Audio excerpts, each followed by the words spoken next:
दोस्तों नमस्कार, आप सभी को नववर्ष की हार्दिक शुभकामनाएं। तो शुरू करते हैं आज की पोस्ट। पिछले कुछ सालों से चीन के कृषि क्षेत्र में बाढ़ और सूखे के कारण काफी असंतुलन देखने को नजर आ रहा है, जिस कारण चीन को चावल और अनाज के लिए दूसरे देशों पर निर्भर रहना पड़ रहा है। और आप जानकर हैरान होंगे कि इस वक्त चीन चावल जैसी कमोडिटी के लिए थाईलैंड जैसे देशों पर निर्भर है। और सबसे हैरानी की बात यह है कि ये सारे साउथ ईस्ट के देश अपनी फसलों को तेजी से और बहुत अच्छी क्वालिटी की उगाते हैं। और यह सब हो रहा है चीन के फर्टिलाइजर की वजह से। ये देश चीन से खाद और फर्टिलाइजर खरीदते आ रहे हैं और उसके दम पर जबरदस्त फसलें उगाकर मोटे मुनाफे पर चीन को ही बेच रहे हैं। इतना ही नहीं, चीन के कृषि सेक्टर की बैंड तो कुछ तो साउथ ईस्ट के देशों ने बजा रखी है और बाकी की रही सही कसर भारत ने पूरी कर दी। आपने देखा ही होगा कि पिछले कुछ ही सालों में भारत के अंदर भी कृषि क्षेत्र में जबरदस्त बूम आया है, जिसकी वजह से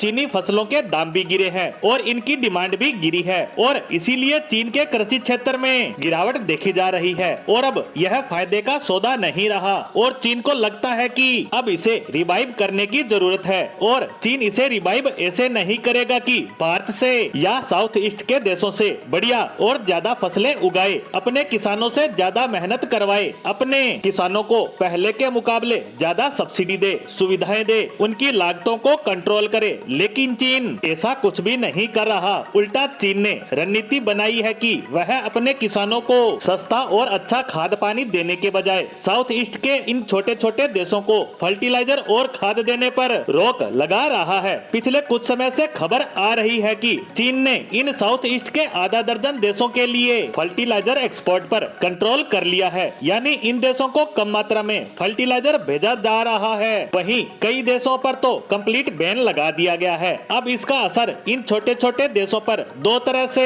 पड़ना शुरू हो गया। पहला तो गरीब किसान फर्टिलाइजर खरीद नहीं पा रहे हैं, जिसकी वजह से उनकी फसलें कमजोर पड़ रही हैं और उत्पादन भी कम हो रहा है, तो मुनाफा भी घट रहा है। और दूसरा असर ये पड़ा है कि अमीर किसान या मध्यम वर्गीय किसान जिनके पास थोड़े बहुत पैसे हैं, वो महंगा फर्टिलाइजर खरीद कर अपनी खेती किसानी में इस्तेमाल करके अपनी फसलों को तो अच्छी उगा रहे हैं, लेकिन लागत बढ़ने से बचत नहीं हो रही है। और यहीं पर भारत ने चीन की बैंड बजा दी है, क्योंकि उसने रूस से प्रतिबंधों को दरकिनार करते हुए सस्ती मात्रा में फर्टिलाइजर खरीदना शुरू कर दिया। और इसके अलावा देश को भी फर्टिलाइजर मैन्युफैक्चरिंग हब के रूप में विकसित किया जा रहा है और फर्टिलाइजर को साउथ ईस्ट के देशों को बेचना शुरू कर दिया। इससे भारत को दो फायदे हो रहे हैं। एक तो रूस से सस्ता फर्टिलाइजर खरीद कर और देश में ही मैन्युफैक्चरिंग हो रहा फर्टिलाइजर मोटे मुनाफे से इन देशों को बेच रहा है। दूसरा ये कि ये छोटे छोटे देश जो पहले चीन के करीब थे,